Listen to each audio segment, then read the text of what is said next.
All right. Well, thank you all so much for joining us for a virtual lunchtime lecture from the New Bedford Whaling National Historic Park.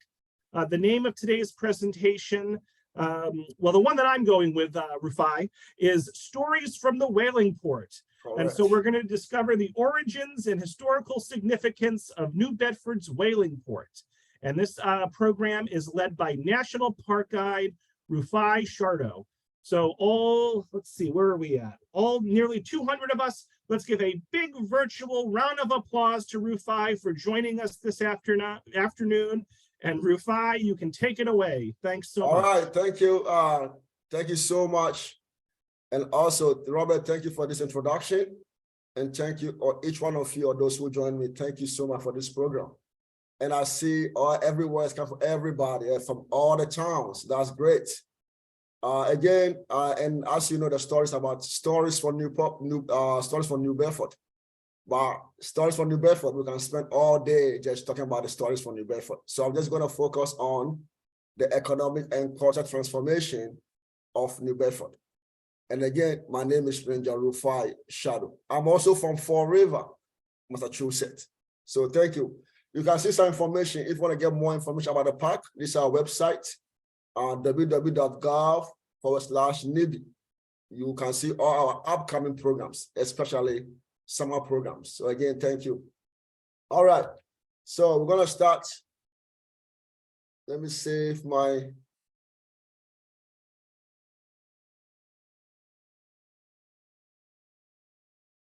All right, so before I go on, I always like to acknowledge the indigenous people. So where I'm coming from, Dartmouth, New Bedford, Westport, Fall River, used to be occupied or owned by the indigenous people. This is their land before the Europeans, before the African Americans, before everybody else came in. So, and then from New Bedford, especially, we have people from the Aquina or the Gayhead. We have the Mashpee who live in Cape Cod. We have the Herring Pond, the Pokanet, the Pocasset. These are just few of the tribes that live around here, again, before everybody else. And so my next question to you in the chat box, who are some of the indigenous people, right, who lived where you are coming from right now? So if you don't mind sharing in your chat, which name some of the indigenous people that live around you. Onipmuc, the Wampanoag, awesome. The Pawtucket, Agawan, yes, mostly Wampanoag, that's great. New Bedford, yeah. Pawtucket, yes. So these are there's a lot of tribes that live here again before everybody else again. And thank you so much for the answers. So New Bedford, the map you are looking right now is the historical district.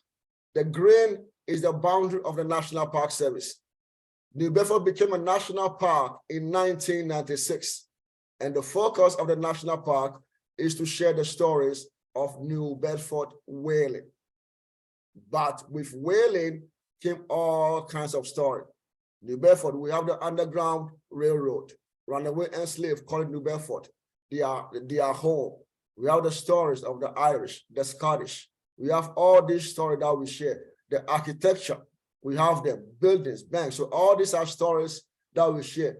In the National Park Service, also the Whaling Museum, the largest whaling museum in the world. In this place, you can see artifact collection, how the whaling industry all came about. And we also have, if you know about Herman Melville, Moby Dick, the seaman Bedford, the chapel that he wrote about is in the National Park Service. So as a park ranger, this is what we do. We take people on a walking tour. So hopefully this summer you can make your way to the National Park Service for a walking tour in the historical district. My next, again, what word or phrase comes to mind when you hear the title of the program, Stories from the Whaling Port of New Bedford? What comes to mind? You don't mind sharing in the chat below.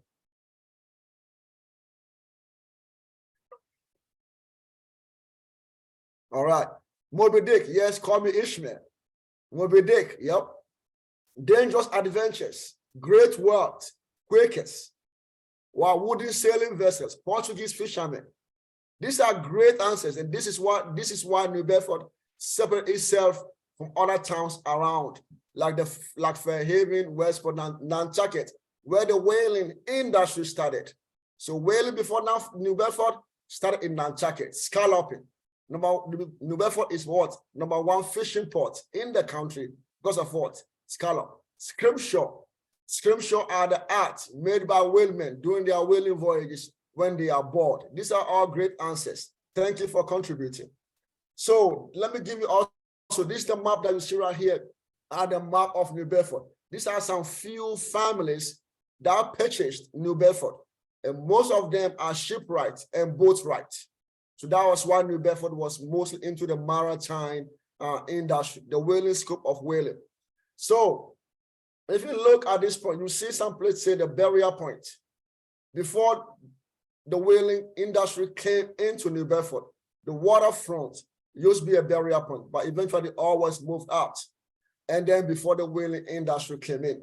And this map that you look right here is not far from what is going on right now in New Bedford. The Azorians, Cape Verde. Yes, we're talking more about the Azorians and Cape Verdes.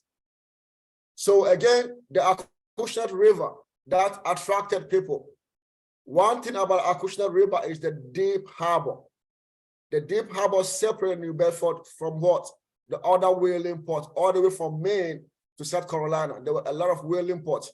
But New Bedford, the Acushnet, separate itself from other ports.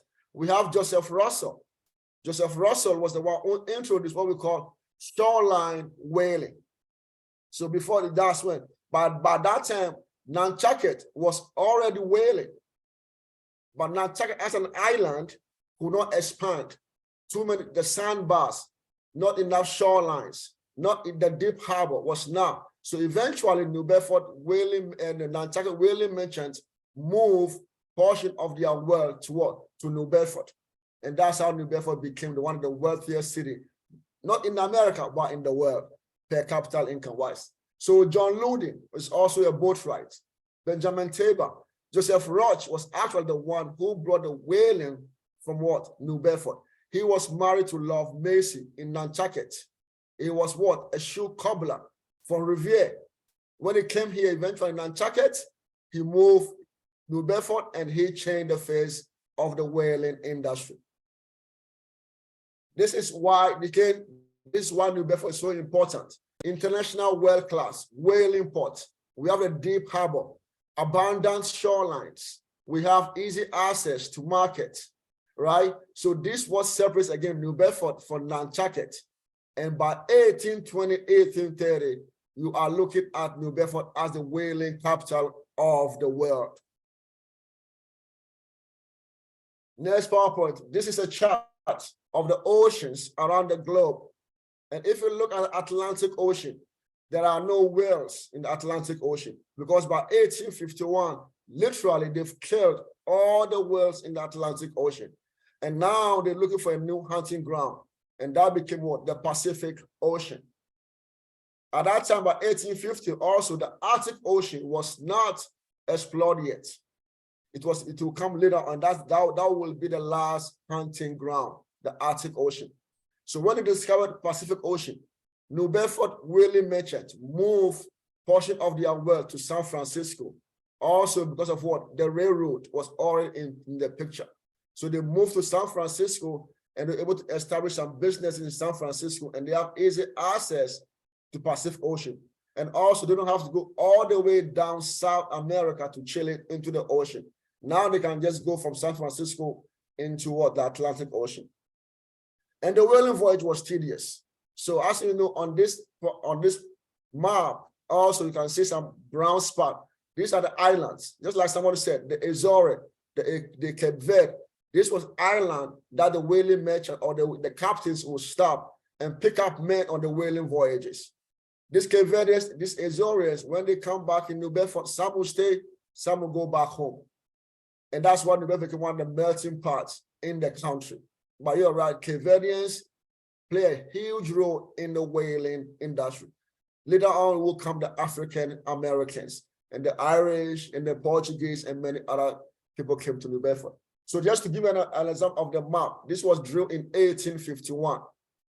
And by that time, as you can see again, the Arctic Ocean. And then when they got to the Arctic Ocean, that was a different whole story. For the Arctic Ocean, they were not ready for the ice, for the cold, the freezing temperature. They were not ready for it. And they lost a lot of lives on the Arctic Ocean. Next PowerPoint presentation. These are some of the products that were taken from the whales. We have the baleen, we have the blubber, the skin. The baleen are what we call what? The whale's tooth. So for instance, a bowhead whale that is found in the Arctic Ocean has 14 feet. 14, that's twice my height, the size of baleen in the map. And this baleen helped what? To sieve their food. Eventually, baleen will be used for corset. Women, one of the highest faction back then. Then we have the blubber, the layer, the skin. We have the spermaceti, or also found only in the sperm whale. We have the ambergris. Ambergris is also a product only found in the sperm whale, and that was used in perfumes, which is fascinating. Then the whale oil. The whale oil and the spermaceti oil are two different oils. It's like comparing a Lamborghini and a Ford. The Ford is the whale oil, and the spermaceti oil is the Lamborghini. Quality-wise, difference. So Lamborghini, the oil from the sperm whale is used for candles. The candle lasts longer, does not stink. It's very bright, and that's a difference. It was very, very expensive. Then these are the type of whales that were hunted. So the blue whale and the fin whale, these two whales were not much hunted. Why? Because they are too large. They don't have enough oil. And when they are hunted or killed, they sink. The bowhead whale, the right whale, sperm whale, and the humpback whale, they float when they are killed. So their process was much easier. And they also swim very slow.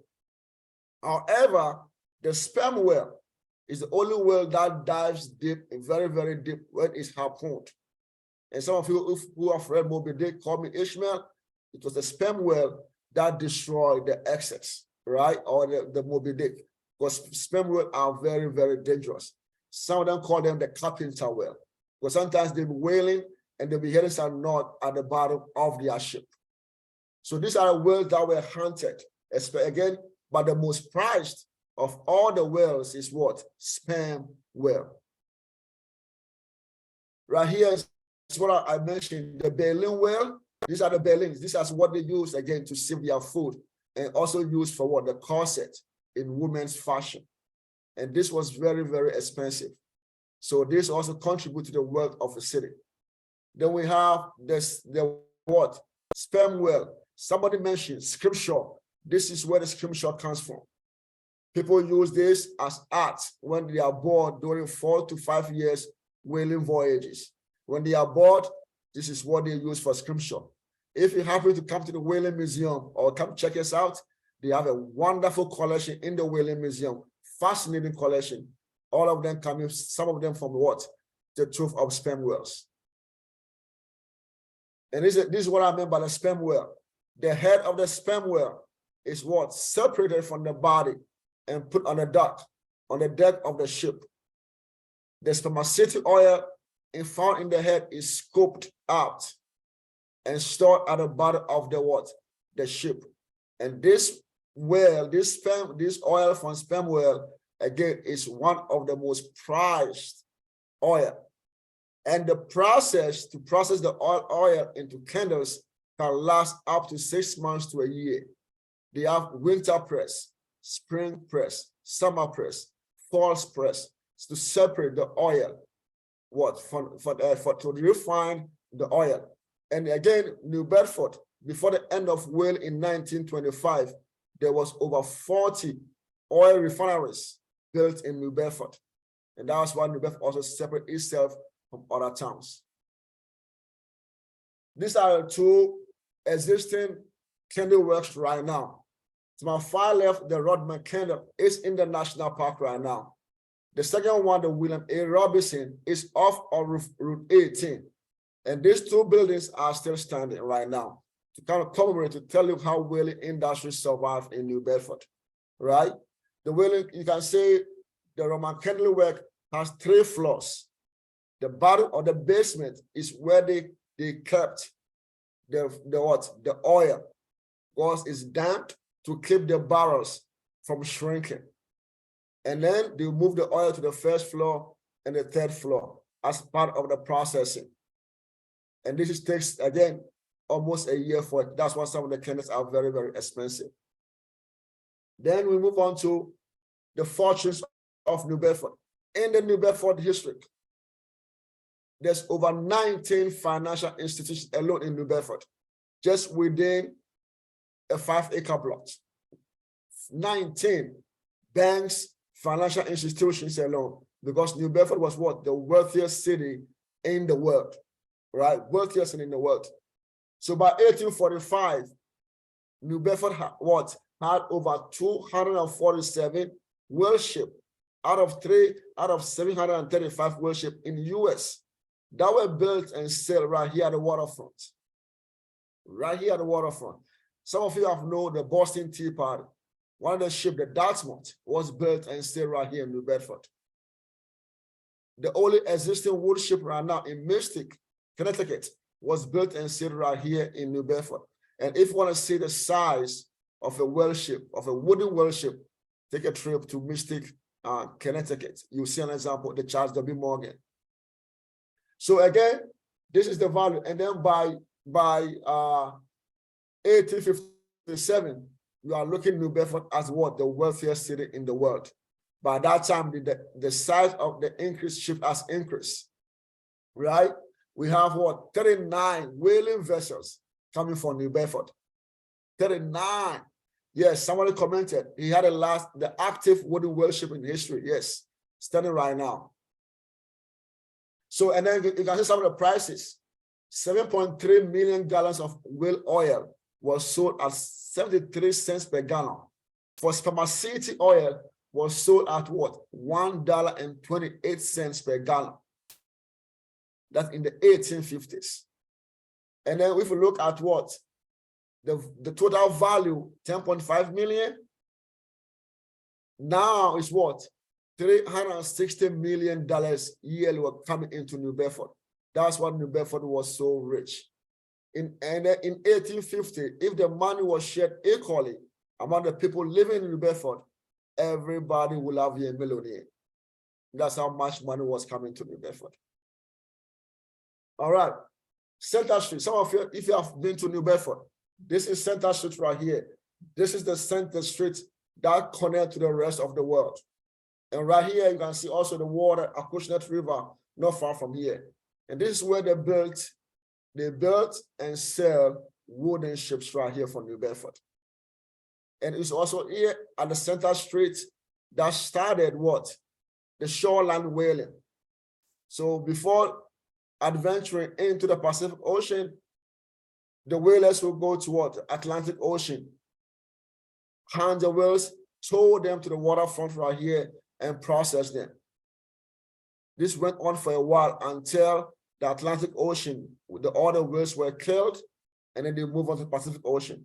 And also what happened at the same time, the size of the ships changed. So beginning was a sloop, which was 1 mast, schooners, 2 masts. Before the whaling ships, whaling back, 3 to 4 masts. And these are over 360 tons, and they are huge. Again, that's why New Bedford took over the whaling industry with the size of the ships. So this Center Street, this picture you see right here, is where the whaling industry started. And then they take off into the what? And you can see the blue mark. These are all the whaling wharfs, or what they call the slips. And by 1850, also close to 50 of them at the waterfront right here. And that's where the whaling ship will anchor and live. At the same time, this was also where what? Runaway enslaved will be run into New Bedford, and they'll be what? Safe and protected. That'll be for us. That'll be a next story. Then these are some of the jobs at the seaport. We have coopers, we have blacksmiths, we have rope factory, outfitting a ship, wagons. This is all, and this is very demanding job, very, very demanding. So that's why the Clevelandians made call here home, the Azorians, the Irish, the German, African Americans. This was fascinating for them because whaling voyage was 4 to 5 years, right? So for an African American or an enslaved person in New Bedford, this is the what they need to take to get away from land. And some of them also, before they came to New Bedford, they were skilled blacksmiths, hoopers. So when they came to New Bedford, it was what? Right fit for them to jump in the industry. Some of you already know Louis Temple, a blacksmith who changed the face of whaling through his invention called the toggle harpoon, which we'll talk about briefly on one of our points. All right. And then this is what New Bedford looked like. To my far, you see the oil, the barrels, thousands, depending on the size of a ship. Some of them carry 500 to 1,000 of them, right? And they make sure each barrel is filled. Sometimes they'll stop at Europe to sell some of them, and they go on whaling, and then before they will come home.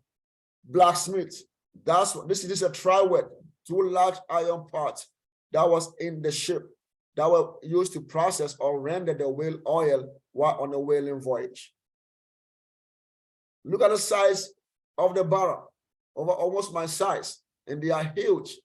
And again, when they are built in the holding area of the ships, they make sure every corner, every space is filled. So if it's a small space, maybe 2 foot by 2, guess what? They'll build a barrel the same size and push it in. And then again, they'll make sure everything will be coming on. All right. These are some of the whaling merchants. We have Samuel Rodman, William Roach, and Captain Paul Coffey. Samuel Rodman invested in the what? He has investment in the whaling, the oil, processing the oil into candles. William Roach, the son of what? The great son of what? Joseph Roach. He actually changed the face of whaling. His visionary, his invention, took New Bedford to a whole different level when it came to the whaling voyage. And then we have Captain Paul Coffey. Before I go on, has anybody heard of Captain Paul Coffey? Let me see if somebody have heard of the name Captain Paul Coffey. Anybody?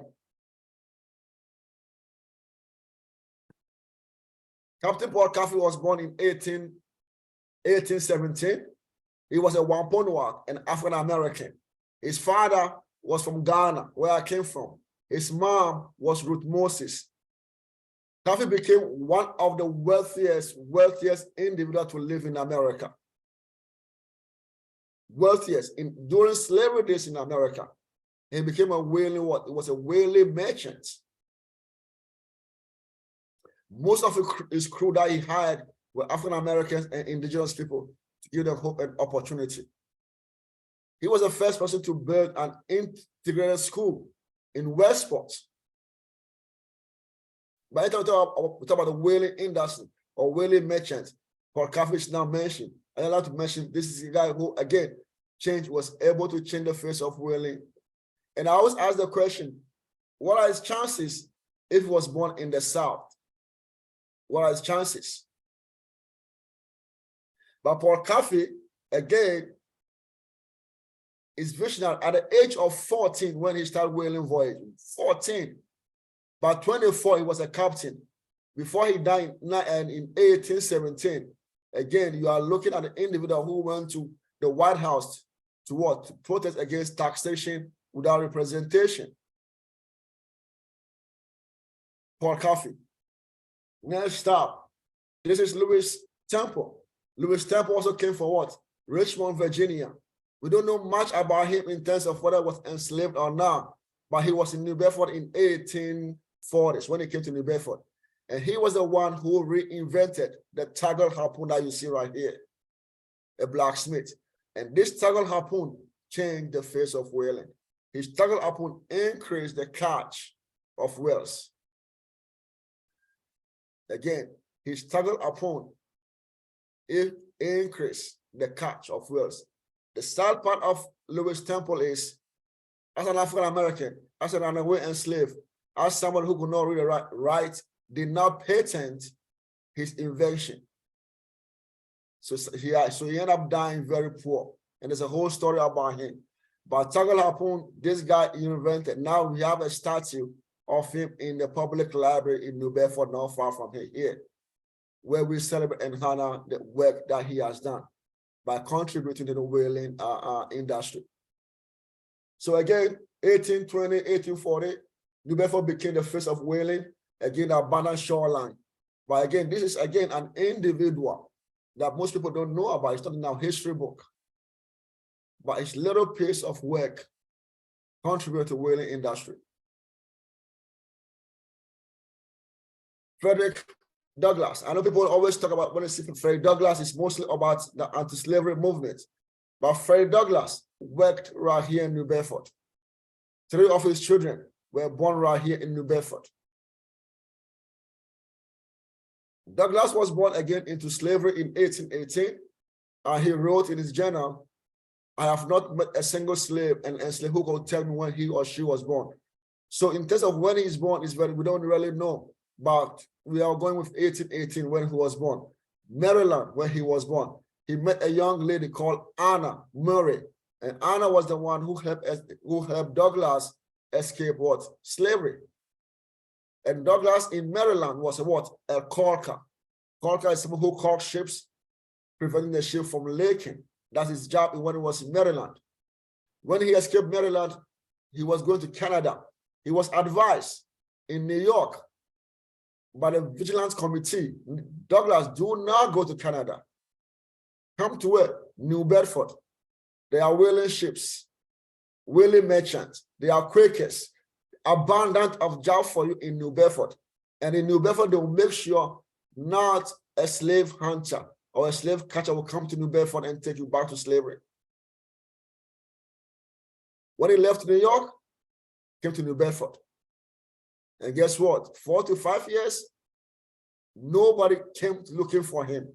In New Bedford, he was safe and he was protected. The sad part of New Bedford is he never got to work as a caulker, because caulking was what? Meant for white people. But at least he said to himself, at least I am free. I can work and make a living and what? Take care of my wife and kids. So before he left New Bedford to Lynn, Massachusetts, to Rochester, New York, to Washington, New Bedford gave him, as he said in his own word, my new existence. I was reborn right here in New Bedford. He gave his first speech in 1841 in where? In Nantucket. Keep going on. These are some of few quotes about Douglass. Douglass said, I found employment the 3rd day after arrival in stowing a sloop with a load of oil. It was new, it was dirty, it was hard work for me, but I went at it with a glad heart and a willing hand. I was what? Now my own master. It was a happy moment, the rapture of which was to be entirely my own. There was no master Hugh standing ready the moment I earned the money to rob me of it. I worked that day with a pleasure I had never before experienced. I was at work for myself, newly married wife. It was to me the starting point of a new existence. That's what New Bedford meant to Douglass when he came to New Bedford here, when he came to the city. He said, when I made my first 2 shillings, when I clasped the money in my hand, my heart swelled because the money belongs to me. And you can see another quote about Douglass. He said, what? When I got through the job, I went in the pursuit of jobbing for a caulking, but such was the strength of prejudice against color among the white caulkers that they refused to work with me. And of course, I could not get no employment. I am told that colored persons can now get employed at caulking New Bedford as a result of what? Anti-slavery efforts. There was no work too hard, none too dirty. I was ready to saw wood, shovel coal, carry wood, sweep the chimney, roll oil casks off, all of which I did right here in New Bedford. Frederick Douglass. 2 are also enslaved African Americans that called New Bedford their home. John M. Smith and John Thompson. John M. Smith said, I waited, and this was when he was escaping from slavery. on the vessel, because New Bedford was also connected to South Carolina, North Carolina, Maryland, all these ports. So it was, some of them were able to escape. And he said what? I made a dash for liberty when the ship tied out at the wharf at foot of Union Street. And that Union Street is still standing right now in New Bedford. He said what? I was over the edge in the midst of an excited crowd. A fugitive was the cry. I was scared out of my wits, had little to fear in New Bedford. In slavery days, they stood aside and let me pass. John Thompson, I'm a fugitive, slave from Maryland, and have a family in Philadelphia. But fearing to remain there any longer, I thought I would go on a whaling voyage, as being the best place where I stood the least chance of being what? Arrested by slave hunters. And folks, right here in New Bedford, there were slave hunters. Because what? Congress passed the 1850 Fugitive Slave Act law, which means all runaway slaves had to be captured and returned to their owners. So the North became what? Very dangerous for runaway slave. But right here in New Bedford, they were here, and guess what? They were protected. Not a single enslaved lived in New Bedford that were taken back to slavery. And before the Civil War, there were close to 1,000 runaway slaves living in New Bedford. None, 0 were taken back to slavery. In Boston, 1 or 2 were taken back. In New York, over 300 packed their luggage and took off to Canada. In New Bedford, nobody left.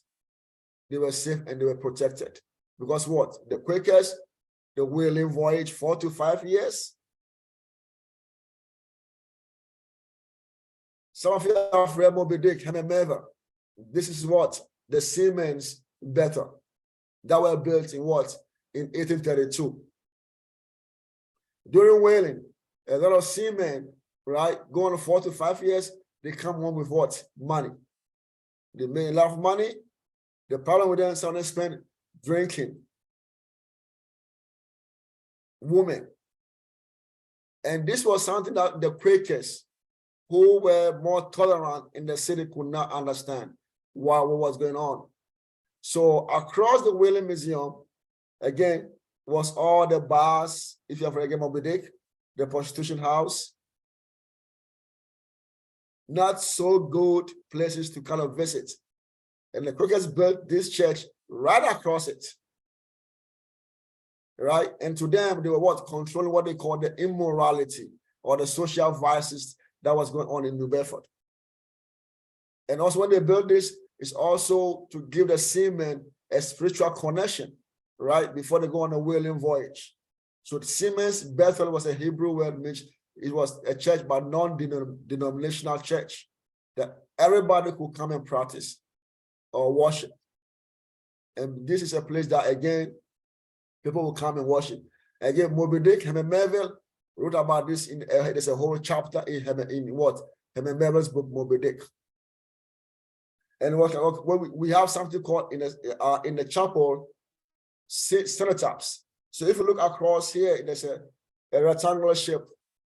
These are the names of men. These are the names of men, right? That lost their lives at sea. The family will come and what? Erect. Will come and erect those who pass away in this place, and people will come and as a memory. Right? So this is still, again, this is still standing. And those of you who have read again more, but they can come and check it out. And hopefully you can come and join us during the summertime for a walking tour. All right. Again, this is what I mean by the cenotaphs. If you look at these two cenotaphs, one is erected in 1844. And right now, I'm talking to you right now, the fishermen that were lost at sea, the family will come and erect some of this on their will come and write their names on these cenotaphs. So, in one word or a phrase, what are some historical stories from your town, if you don't mind sharing?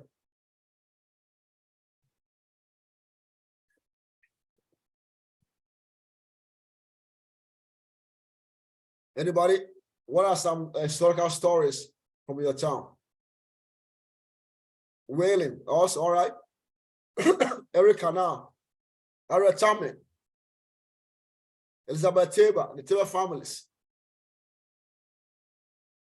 Grove, Newberry Seaport, Artox. Interesting. And this also are some of the stories right here. I saw Harriet Tubman. Harriet Tubman was here in New Bedford briefly during the John Brown raid. She came here and she was welcome right here in New Bedford. Thank you. So let's move on. So before we go on, I want to ask, is there anybody have any question, Robert? Any question in the chat that we can tackle? Yeah, so folks, we have about 10 minutes for at least 10 minutes for questions. If anyone has any questions for Rufai, now is the time. Joyce asks, how did a whaling captain obtain his wealth? So the whaling, so what we have, what we call the lay system. So during whaling, there's no such thing as weekly pay or bi-weekly or monthly, right? So people got their money through the lay system. And we have what we call short lay and long lay. Short lay are for the whaling merchant, the captains, the mates, first mate, second mate. And we're looking at 1/8, 1/12, 1/40 of the profit. The long lay, 100, 1/250. And these are for the cabin boys, the seamen. So we're talking about, so after a profit of $80,000 is made, right? They take the expenses out, 40,000, then 40,000 is shared about among them. So the captain who makes 1/8 of the profit, that's how they make their money. So with time, the more they go on the whaling voyage, the more they go, the more money they make. So that's how the captains make their money. So Scott asks, how did New Bedford deal with the death of the whaling industry, and what is New Bedford known for today? Well, today, not only fishing, today is known for fishing right now. The #1 fishing port in the country because of scallops, right? There's a lot of regulation going on right now when it comes to fishing. So they have so much per year, right, to go out. So now if you go to the waterfront, a lot of boats not working right now. Manufacturing, arts, right? Bierstadt was here during whaling time. Pink Rider. So New Bedford is still known for its artwork. If you come to the National Park on William Street, there's a lot of art studios, galleries, you know. So this is what's going on. Again, restaurants, good food right here, Portuguese food, you know, it's fashion, you know. So this is what New Bedford is known for right now. But fishing is the #1 known business in New Bedford right now. What's the best seafood restaurant, Rufai? We have what we call the Black Whale, right at the waterfront, and then the Waterfront Grill, also at the waterfront. So these are the main 2 seafood restaurants in New Bedford. And each one of them, you will not regret it. You know, but these are the 2 main seafood. And the rest of the restaurants, they also do have other seafood. Mm-hmm. Yes. Karen asks, are there any intact whaling boats on view in New Bedford? No, there's not. The only one right now, and I mentioned, is in Mystic, Connecticut.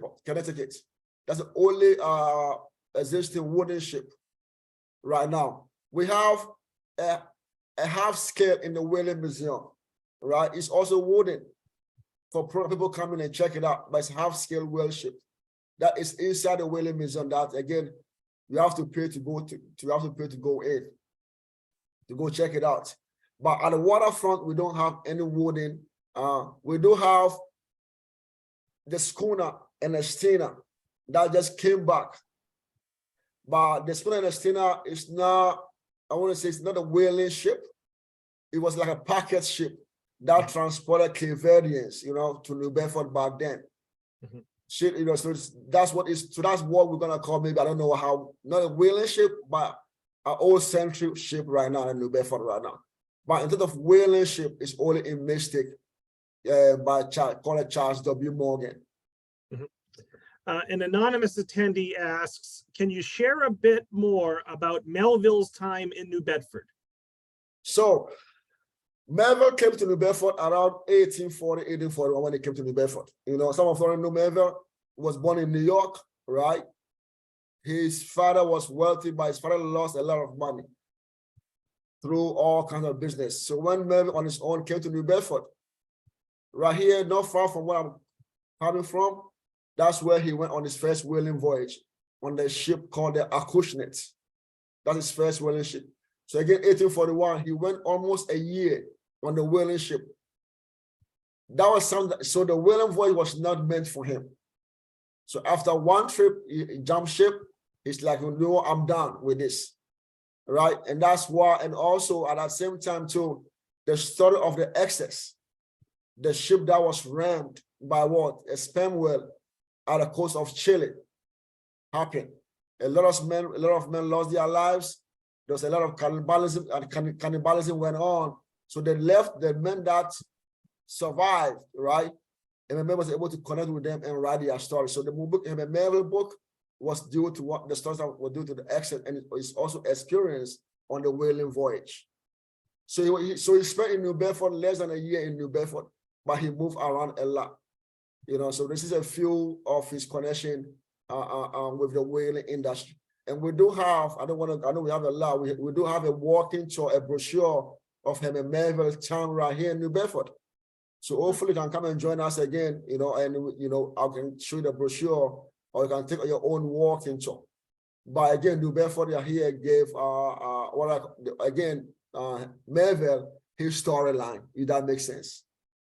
Michelle asks, how long does the walking tour that you organize take? And is the Great Whaleman statue at the library downtown included on that walking tour? Yes. So sometimes, yes, some problem most of our walking tour is older people sometimes tend to come on our walking tour, and sometimes we have to accommodate them, right? So the walking tour is around an hour, 45 minutes an hour long, and it's within the historical district. Sometimes we go as far as the Johnson House. So the Johnson House is the first free home of Fort Frederick Douglass, which is still standing right now, right? The statue is about 3 blocks from us, not far from the Whaling Museum, still standing right now. So sometimes depend also on the group. So if you want a special walking tour, you can organize a special group. We can go as far as to that location, which would take us like an hour and a half, including the walk and then the program. So it depends. But the walking tour, the regular walking tour is just an hour. But to go a little further will last an hour and 30 minutes overall. And Rufai, just to confirm, the name of the museum is the New Bedford Whaling Museum. Is that correct? Yeah. Correct. And it's 1 block from the National Park Service. Yeah. All right. So that answers a couple of questions that popped up. Esther wants to know, what was the most hunted whale back in the day? The most hunted whale is the right whale. The right whale was most hunted of the whales, but the most prized, or the one they were looking for, is the sperm whale, right? But the most hunted is the right whale, again, because they swim very slowly, right? You know, and then they are mostly not far from the ocean. So yes, and then when they got to the Arctic Ocean, the bowhead whale became the most hunted whale in the Arctic Ocean, right? And then the bowhead whale has what? The long, the belly, right? That separates itself from the other whales. But yeah, so but the right whale is the most hunted of all the whales. Michelle asks, with men off at sea for many years, what role did women play back in New Bedford? There are very interesting stories of women that our research is coming up with. There are some women that dress as men to go on a whaling voyage, which will coming out. There are most women also, mostly the wives of captains that go on a whaling voyage. And interestingly enough, sometimes the captain will fall sick also, and guess who will take over the role? The wife. And we have stories that the women actually navigate some of the voyages. So it depends on what you look about. Most of the story we have is mostly the women are the wives of the captains, and few here and there, some men or some women dress as men and went on a whaling voyage. There's an interesting story that happened in New York that ended up in the court system. They didn't want to pay the young lady, after so long, they eventually paid her, but again, there's so much story about now. New research is digging a lot of story coming up. And so we know few of the women that went on a whaling voyage. Lynn wants to know, how long was a typical whaling voyage? So typically it's 3 to 4 years. Oh my goodness. I have come across 11 years on the ocean.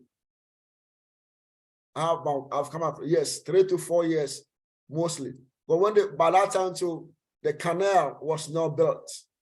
So they have to go all the way down from New Bedford to the Chile into the Pacific Ocean. Sometimes they will stop at England to sell some of the oil. They have to go to Bedford to pick up men. But they will leave New Bedford half empty of men, or they don't have enough men on the whaling voyage. To go to Hawaii, the Honolulu, the Luhai, right? Cape Verde, Azores, the coast of Africa. They go all these places and pick up men on their whaling voyage.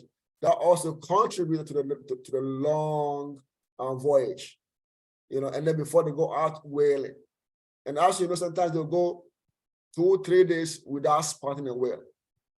And when a whale is hunted, almost 24 hours to process it, to take the skin off, to boil it, sperm whale, to scoop the oil from the head, right? To clean the deck. So it takes, and it's a tedious job before they will come back home. And as I mentioned, for African Americans, for them, this is like heaven for them compared to slavery, right? So for them, the whaling voyage, that even though it was not all that great, because there was flogging, there was all kind of punishment, it was not compared to slavery. So for them, this was a huge 3 to 4 years of, dignity, opportunity. They became men. They came home and fed their family, right? They came home and became what they want. Some of them came home having a barber shop, boarding houses right here in New Bedford, right? So again, about 3 to 4 years on a whaling voyage. And then the loss on the ocean was different from the loss on land. That also contributed to a lot of African Americans when they came to New Bedford going on a whaling voyage. And the interesting about this story is, before the end of whaling, a lot of them became what? Captains of a whaling ship.